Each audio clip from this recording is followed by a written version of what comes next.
เดี๋ยวนี้เขาก็ได้มาฮอดอันวัดแล้วเนาะวัดบุตดาสัทธาธรรมนี่เนาะบุตดาสัทธาธรรมบุตดาสัทธาธรรมเนาะนี่ก็บริเวณทางหน้าเขาวัดได้ทันบริเวณทางหน้าเขาวัดอันนี้ก็เป็นกุฏิเนาะกุฏิเพื่อเฮ็ดตัวหน้าเขาเนี่ยท่านตัวหน้าเขาเลยเขาวัดนี่ธรรมดาป้ายคนชีอยู่พี่เนาะแต่ว่าเพิ่นเอาไปใช้เพิ่นบางที่อนาคตข้างหน้าบูจักแน่นอนท่านไม่เชื่อแก้ไขไปเนาะท่านเนาะเดี๋ยวนี้เพิ่นที่ป้ายน้อยๆเนาะจนเชื่ออาชีเพิ่งบ่เห็นเนาะคันไก่ได้ก็ก็บริเวณกุฏิเนาะท่านเนาะกุฏิกุฏิจักโอ้โหจักโอ้โหกับบูเนาะอยู่นี่เนาะท่านเนาะบริเวณทางเขาวัดเนาะท่านเนาะเดี๋ยวนี้ชาวพุทธเขากำลังเดินทางมาอยู่เนาะ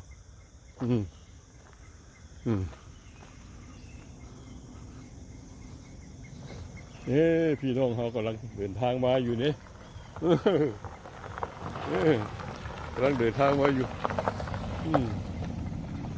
โหผมดูมาอยู่นี่นี่กำลังเข้ามาอยู่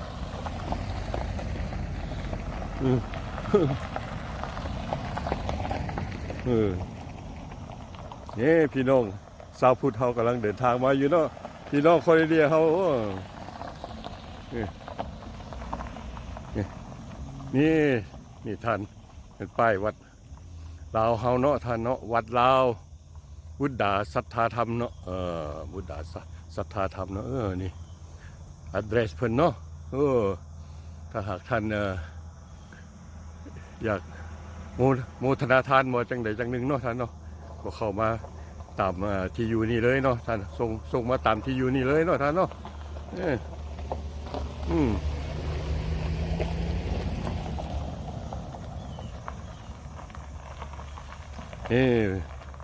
พี่น้องชาวพุทธของเรากำลังมาอยู่นะท่านเนาะนี่บริเวณเดินกว้างท่านก็มีพี่น้องมอซับดิวิชั่นเนาะท่านสีว่าก็ดีเนาะมอซับดิวิชั่นท่านเจอเห็นนั้นลายก็บ่ได้ท่านเขามีการคอมเพลนมาคือกันเนาะมีการต่อขานมาคือกันเนาะท่านเนาะทั้งพี่ก็มีคือกันนี่เดี๋ยวสันเทอเฮาเฮ็ดดังลายก็บ่ได้เนาะมีปัญหาได้ไปเว้ากันเพื่อนนะได้ทั้งคณะกรรมการวัดไปเว้าไปนั่นเนาะคือว่าในคันเฮ็ดตรงดังหลายก็บ่ได้เนาะท่านเนาะ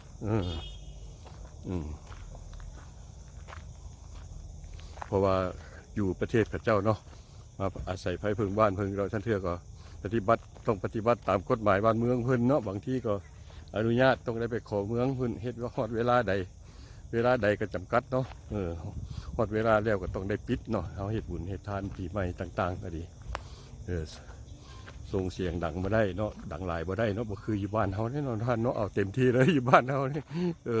อยู่พี่นี่เหตุการณ์ตลอด24ชั่วโมงเลยให้เข้าใจถึงสั้นนี้เนาะท่านเนาะเจ้ามาก็ต้องได้นอนรับพักผ่อนเนาะเพื่อไปเวียกไปงานเนาะท่านเนาะมาเอาผุดผีเนี่ยนั่นเขาเจ้าก็บ่ได้รับได้นอนเนาะเขาเจ้าก็ต่อว่าบ่ได้ไปเว้ากันตกลงกันเนาะสิเฮ็ดจังใดเนาะมันสีโปร่งใสเนาะให้ถึกใจหมดทุกเบื้องทุกฝ่ายว่าฉันต้องไปเนาะพี่น้องเขากำลังเดินทางมาอยู่เนาะนี่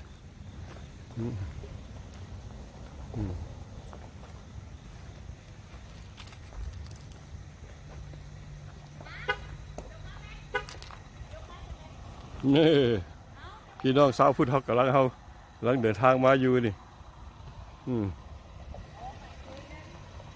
นี่โอเคนึกว่าจะเห็นเจ้าม้าจันดอกเอาจังใดล่ะสบายดีลูกสบายดี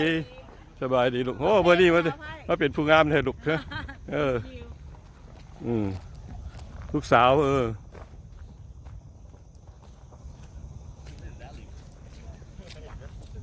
คือลูกคือเต้าเนาะน่าก็ดี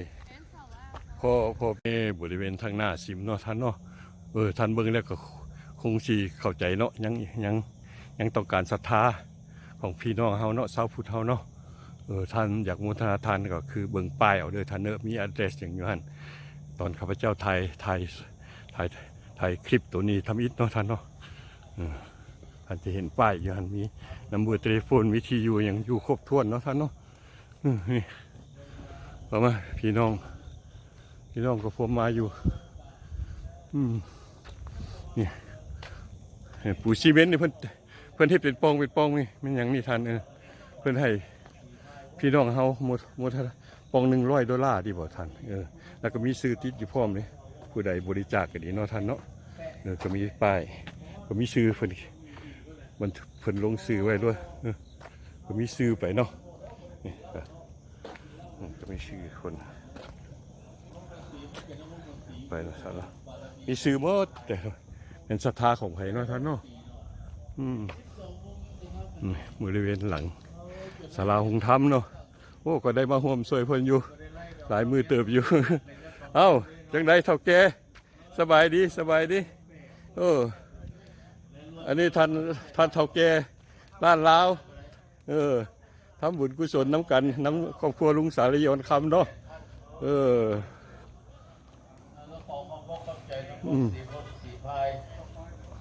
หาเงินเข้าวัดหาเงินมาสร้างวัดต่อไปนี้ออกพรรษานี่ยะท่านกับขม่านี่ยะท่านสีไข่มาเมื่อวานนี้เว้ากันเรื่องดุดดินแล้วเขาอยากกันเฮ็ดตีสแลบอ้อมสิมันเพราะว่าเทสิมังเพราะว่าเขาสิย้ายนี่ยะท่านนะพี่น้องเดี๋ยวผมมาแล้วน้องลุงเนาะชาวพุทธเฮาก็มาพิธีเนาะเจ้าบริกิตต่อพาดวันสบายดีขน้อยนี่คือเนี่ยพอท้องคุณหลวงโคตรเนาะท่านเนาะหลวงโคตรเป็นตระกูลใหญ่ได้ท่านตระกูลใหญ่อยู่ในนครเวียงจันทร์ตระกูลหนึ่งได้ท่านเพิ่นเป็นเจ้าอาวาสอยู่วัดนี้เนาะวัดลาวแห่งนี้เนาะโดยขน้อยขอบใจหลายขน้อยนี่เพิ่นสิเข้าไปประกอบพิธีได้ท่านที่มาอยู่วัดเท่าแต่มาขออยู่วัดเท่าโอ้รับฝันนะว่าอันนี้ท่านกงจันทร์ได้ท่านท่านกงจันทร์ประธานวัดภูใบท่านกงจันทร์ประธานวัดภูใบเด้กับพี่น้องชาวพุทธเฮากับพระโฮมนี่กำลังจัดสถานที่ตักบาตรอยู่เนาะท่านเนาะพี่น้องเฮาพุทธรัศมีนี่เฮ็ดวัดนาวาเอาบุญเนาะดีท้ายแล้วก็ดีท้ายแล้วกันนี่พี่น้องเขากำลังจัดแจงอาหารการกินอยู่นะท่านเนาะได้จัดการเรื่องเพลงเรื่องนั้นอยู่เนาะเรื่องเพลงเรื่องนั้นอยู่นี่ทางเพลงทางนั้นอยู่อาหารการกินนะท่านนี่พี่น้องเขาพี่น้องเขากำลังทางเพลงอาหารจังหันเนาะจังหันทางเพลให้แกพระภิกษุสงฆ์เฮาได้สั่นเนาะอันนี้น้องไผ่อันนี้นักแขกชิเสยาอันนี้นักแขกนี่ได้ลูกสาวเข้ามานี่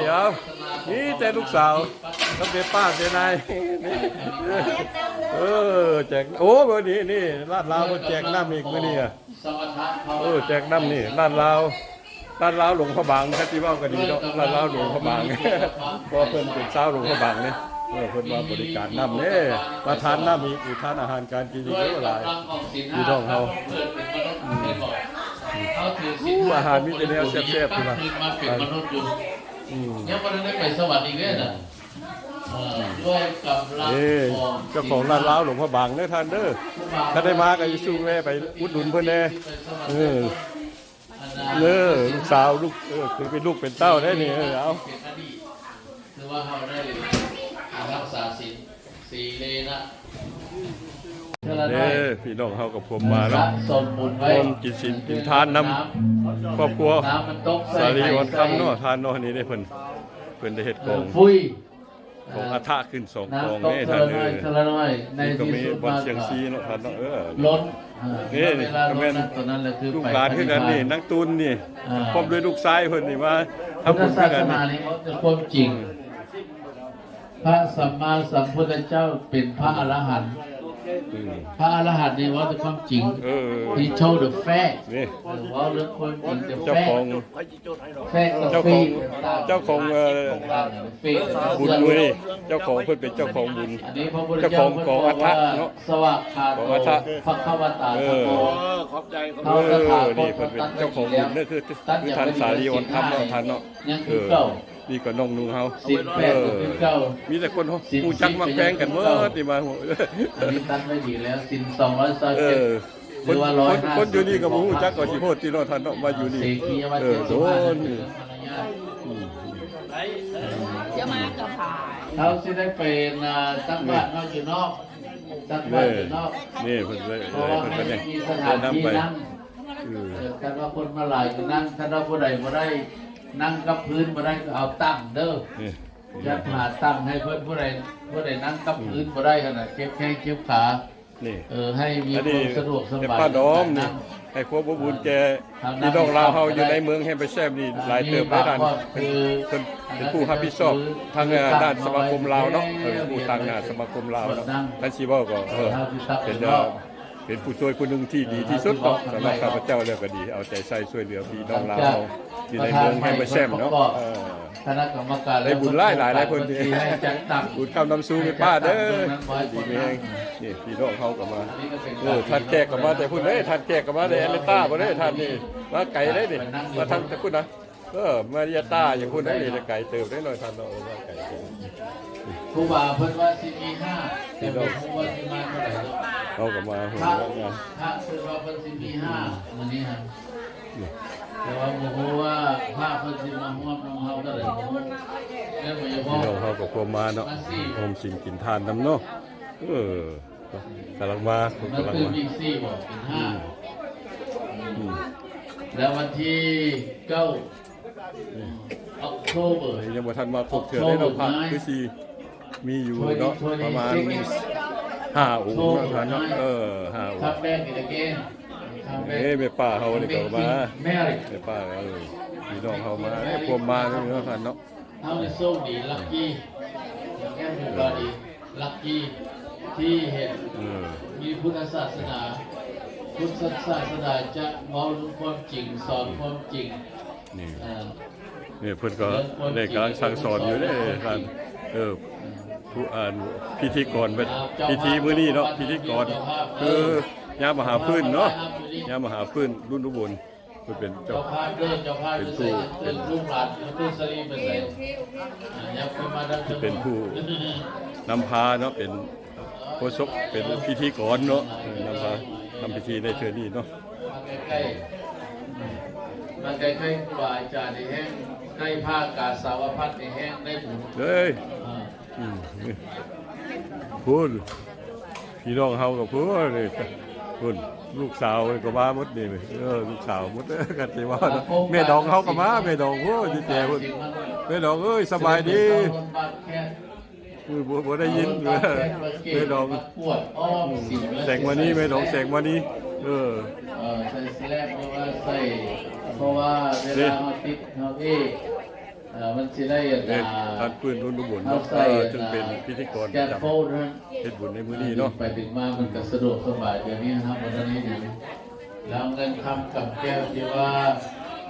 บุญ คุณ นั่นเนาะแม่นได้เอาไป เจ้าพ่ ใส่ อทอง ใจ คุณมาฮอดแล้วเนาะ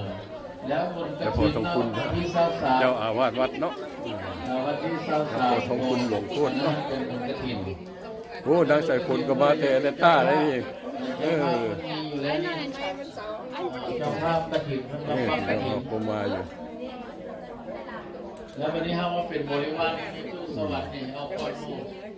ประตูสวรรค์ป้าบุญโถมมุกน้ำจันทร์ข้าวของป้าบุญโถมนี่ก็ไปเอมอรี่ฮัสปิโตเส้นที่2เส้นก็ได้เรื่องการสื่อสารหาก็มีบังคับ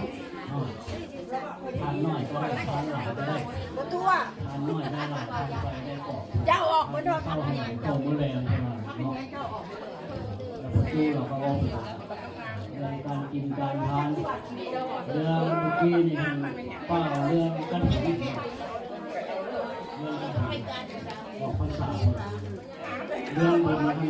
เรื่องบุญออกพรรษาประตูเอาแต่ว่ามันมีภาคแห้งเพราะออกมนหลายวัดเรื่องขโมกกันสมุนเนี่ยสบายก็เป็นปิ้นๆเลยพวกไส้พวกหลาย เดี๋ยวนี้ยังพอทำคุณเนาะหลวงโคตรจึงเป็นเจ้าอาวาสวัดเนาะวัดพุทธะครับสัทธาธรรมเนาะชีว่ากันดีพุทธะสัทธาธรรมเป็นเจ้าอาวาสในปัจจุบันนี้เนาะแล้วก็กำลังเริ่มที่เริ่มแล้วเนาะพิธีทางพุทธศาสนาเฮาเนาะโดยมื้อนี้เป็นของอัฐะของยาลุงสาลีวังคำเนาะพร้อมด้วยครอบครัวญาติพี่น้องชาวพุทธเนาะของเราอยู่ในเมืองแห่งพระแช่มก็ได้มาร่วมเนาะโมทนาทานน้ำเพิ่นเนาะการก็ขอให้ท่านที่ชมรายการพิธีของเขาไปเรื่อยๆนะท่านเนาะ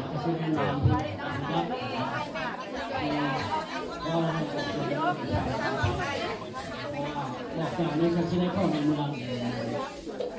พอ4 โมงเจ้าเป็นสุดเองบางก็บริยูได้ซ้อนอาศัยจังหวัดในเพื่อนเสียทันวัดในเรื่องทันในเมืองได้ทันเศร้าที่ได้แล้วก็แต่บุญพรแบ่งกันไปคนละคนคือเมื่อกี้นี่ไปเศร้ามันมีอาจารย์ชุมไปผู้เดียวเข้าในเมือง2มาในผู้นึงมาหาหลวงพ่อตู้เตียนเดอร์ลูกหลานเนาะเชิญยับเข้ามาใกล้ๆไปได้ลูกหลานประตูสวัสดีให้เห็นหน้าเห็นตาผู้ก็ไม่เห็นหน้าเห็นตาก็มีชื่อคนใดเขาเข้ามาใกล้ๆพี่แบกในตู้สิลูกหลานในตู้ก็ชื่อหลานเนาะคนตั้งเมืองนึงเป็นอะไรเอาประตู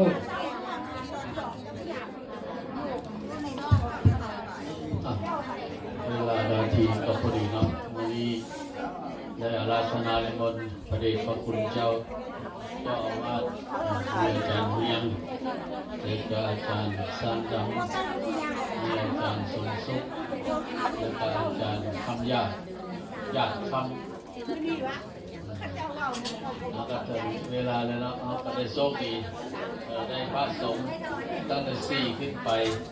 5ก็ดี4ก็ดีวันนี้ดุษฎีเราโชคดีเนาะบางเทื่อก็บ่มีว่าสิได้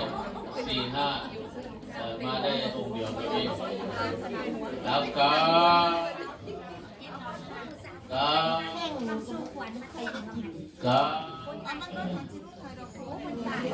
ไปก็ยอมเด้อสันนะโมตัสสะภะคะวะโตอะระหะโตสัมมาสัมพุทธัสสะนะโมตัสสะภะคะวะโตอะระหะโตสัมมาสัมพุทธัสสะนะโมตัสสะภะคะวะโตอะระหะโตสัมมาสัมพุทธัสสะสาธุพุทธบูชาธรรมบูชาสังฆบูชากิติคังนิปังมลาปะหุมปังสเนทัตตวาอาสิติกัปโกติโยพิโลโปทาเลนโตปิตกตยังมิปานังปรมังสุขังอังปุเสมิพุทธบูชามหาเตสวตาธรรมบูชามหาปัญญวาสังฆบูชามหาโภควัยเจตังรัตนตยังสารนังคัสสาอิมินาสกาเลนะตังพุทธังอภิปุตยามะอะระหังสัมมาสัมพุทโธภะคะวะพุทธ เดี๋ยวนี้เขาก็ได้ เริ่มพิธีตักบาตรเนาะเริ่มตักบาตรแล้วนะสบายดีน้องสาวสบายดีเด้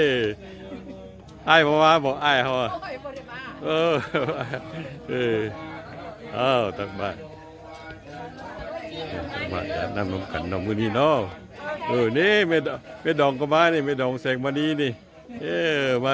สร้างบุญน้ำกันเนาะน้ำพีน้ำนองเนาะนี่นี่พิธีกรอาจารย์เขาก็มาเป็นผู้นำพามือนี้เพื่อนนะพระนี่เจ้าภาพในมือนี้นี่ทั้งสองคนไอ้ป้าบุญนา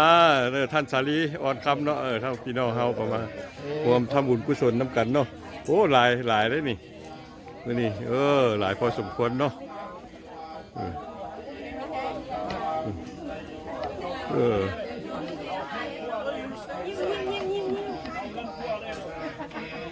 Boys, look up. Where's your mommy?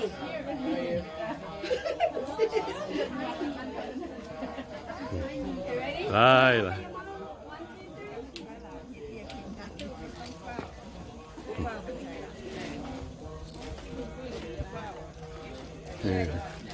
คนตักบาตรยิ้มแน่ ยิ้มเลยบ่ถ่ายรูปก็ต้องได้ยิ้มเลยแล้วเนาะเห็นหน้าบูดบ่ได้เลยเว้ย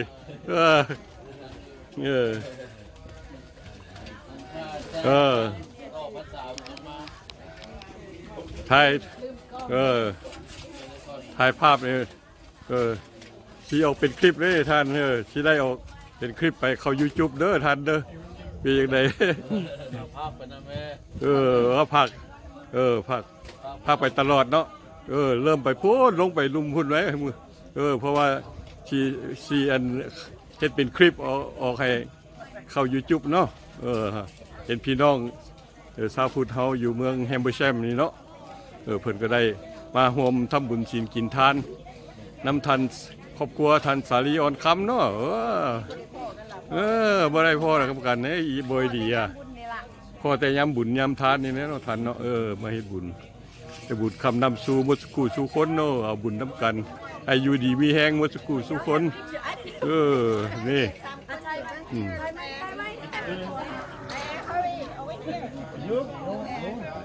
นี่นี่ลูกหลานเฮาก็มาแล้วพี่น้องเฮาเนาะนี่มาห่วงคุณเมเซียวแจ้งก็มาเนาะเมเซียวเนี่ยเมเซียวจะเพิ่นไปเอซี่กับลูกไปเอเรต้าเนาะ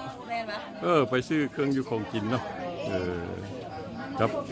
กับลูกสาวเพิ่นนางนอดแดกับลูกไผ่3 คนไปเนาะนี่ให้มาร่วมงานเนาะทำบุญทำทานถึงกันท่านศักดิ์ศรีเท่าแก่ล้านลาวเนาะมาทำบุญทำทานเหมือนกันเนาะมื้อนี้ได้เข้า YouTube ได้นี่เข้า YouTube ได้ข้าพเจ้าสิเอาโพสต์ให้คลิปนึงนี่มื้อนี้นี่คลิปนึงเข้า YouTube channel ใดทั้งสิบอกดอกเนาะ channel ใดก็หาทดลองเนาะต่างทดลองไปนำเนาะต่างทดลองไปนำจะปลูกไว้บ้านเราดูของแมวนี่พี่น้องครับอันนี้ลูกสาวก็มานี่ลูกสาวไปเรนต้าลูกไปร้านเอซี่ไปซื้อเครื่องอยู่ของกินไปเอซี่เพิ่น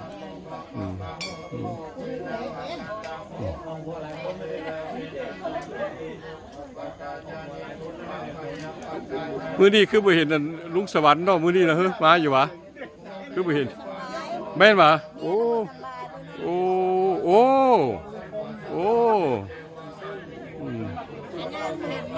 ไปเอซี่ได้ไหมป้าไปซื้อเครื่องกับลูก3 คนไปเพิ่น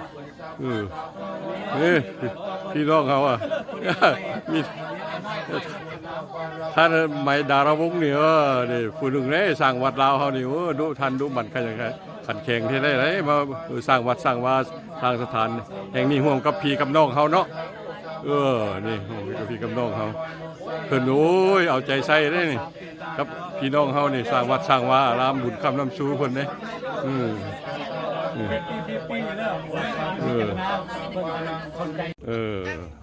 วันนี้ที่เฮานี่ท้ายสุดนี่แม่นเฮานี่ อยากสู้ของตัวเอง อยากโซ่มาเป็นจังไดอะนะ ของที่จะทุบประมาทมันเนี่ย ท้ายสุดแม่นเฮาเออ โซ่ว่าเพิ่นสิไปจังไดได้อะนะบ่คันได้ลูกยางแล้วก็โอเคดอกแต่ว่าคันนั่งโดนๆแล้วนี่จะมีปัญหาอยู่ ท่านก็ยิงเต้นอยู่แล้ว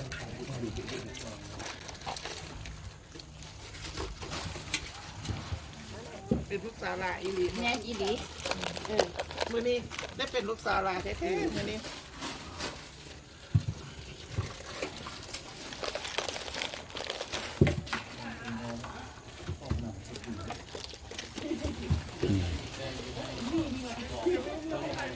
เป็นคนคิดจะได้จ้ะ สุดท้ายบ่เทก็ได้ดอกเงาะไว้อยู่ อืม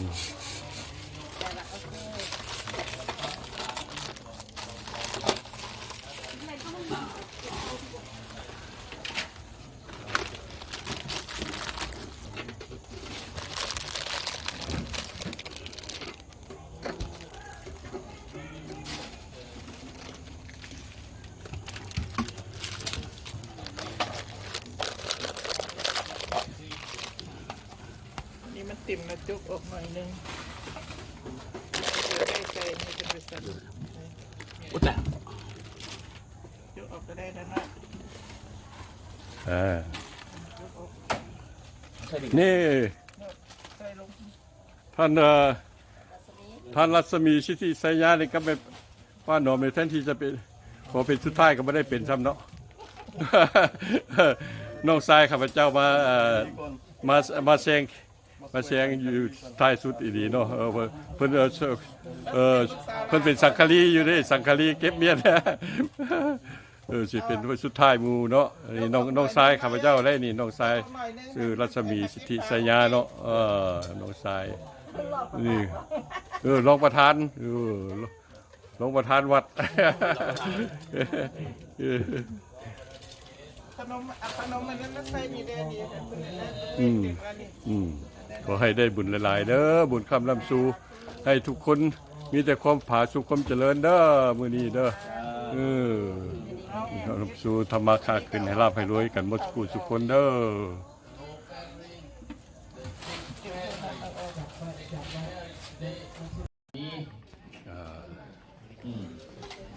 นะโมตัสสะ เดือนนี้เพิ่นก็ได้ โต กำลังจะ อะระ ทำ หะโต พิธีถวายเพลเนาะถวาย สัม ถ มาว ายเพลกุศล สัมพุทธัสสะนะโมตัสสะภะคะวะโตอะระหะโตสัมมาสัมพุทธัสสะนะโมตัสสะภะคะวะโตอะระหะโตสัมมาสัมพุทธัสสะอะโหพุทโธอามีพระพุทธเจ้า เป็นที่พึ่งของเฮาอาโหธัมโมอามีพระธรรม เป็นที่พึ่งของเฮาอาโหสังโฆอามีพระสงฆ์เป็นที่พึ่งของเฮาอิมานิอายังพันเตอัฏฐปริคาลานิพัตตานิบินดาพัตตานิกัปปลุคานิสัพปลิวลานิเภคุสังคัสสะโอโนสิยามาสาธุโนพันเตภิกขุสังโฆอิมานิอัฏฐปริคาลานิ นี่มีแต่ลูกสาว2คนเลยโอ้สบายดีสบายดีอ้ายเจ้าบ่มาเนาะ ปาติคันหาตุ ได้ไปเที่ยวทั่วโลกได้ทันเลยเห็นกันเข้า YouTube แล้วไปทั่วโลกได้ทันแม่ละไปทั่วโลกไปเข้า YouTube เข้า YouTube กาลกตานังทิคาลตังหิตายาสุขาย นี่ า ไปป้าหนอมก็ได้บุญมากหลายนะไปป้าหนอม เจริญ แข็ง พ แรง วก เลย ข้าน้อยทั้งหลา สุขภาพ ย แข็งแรงเด้อ หายมีพรตุสลีป้าบุญนาพร้อมด้วยญาติมิตรสหายทั้งหลาย อ้าวบัดนี้ อันนี้ส่งของ ถึงเวลารับประทานอาหารสามัคคีกันเนาะหลังจากเสร็จเรียบพิธีทางศาสนาเฮาเนาะก็ได้กินข้าวสามัคคีน้ำกันเนาะร่วมกันเนาะหลังจากสร้างบุญกุศลน้ำกันมาแล้วเนาะเอาเห็นบอกส้มดี จะซื้อได้ซื้อตรงนี้น่าจะซื้อพอเข้าผ้าเพิ่นก็พวกสันเพลอยู่เลยนี่ มีเวียงมีเงินก็กินเด้อกินแล้วก็ไปเวียงไปงานนั้นทำบอกว่ากันนั้นเรื่องอันนี้นะ แล้วเนาะแล้วพิธีทางพุทธศาสนาเฮาแล้วเนาะแล้วพิธี นี่พระเท่าสรีจะได้นางฟ้ามีผู้สาวอ้อมอยู่ประมาณ500พิษกันก็เป็นได้เนาะ หลังจากนี่พี่น้องเฮากันเข้ากันอยู่เนาะทานอาหารกันอยู่กินข้าวสามัคคีกินข้าวสามัคคีกันเนาะความบางเพลงซึ่งกันและกันหลังจากเสร็จพิธีทางศาสนาแล้วก็ดีแล้วก็เขาจังได๋ก็ดีเอาขอจบเอาทัดแขกมากินน้ำมาพี่จังไรเดี๋ยวนี้ทัดแขกนี่มาแต่มื้อไหนนี่มาแต่เบริยาตาจอเทียพุ่นแล้วเอาอยู่ดีมีแฮงเด้อขอให้โชคดีร่ำรวยเอาขอลาผมลมน้ำพี่น้ำน้องของเฮาไปเอาขอจบคลิปนี้ลงแต่เพียงเท่านี้เนาะท่านเด้อขอให้ทุกคนโชคดีเด้อ พยายามเกษตรที่เกิดส่วนได้ยังปรารถนาพระพุทธเจ้าได้พระพุทธเจ้าทีฝักก่อนซื้อทีฝักก่อนพยากรณ์ว่าเจ้านี่จะได้เป็นพระพุทธเจ้า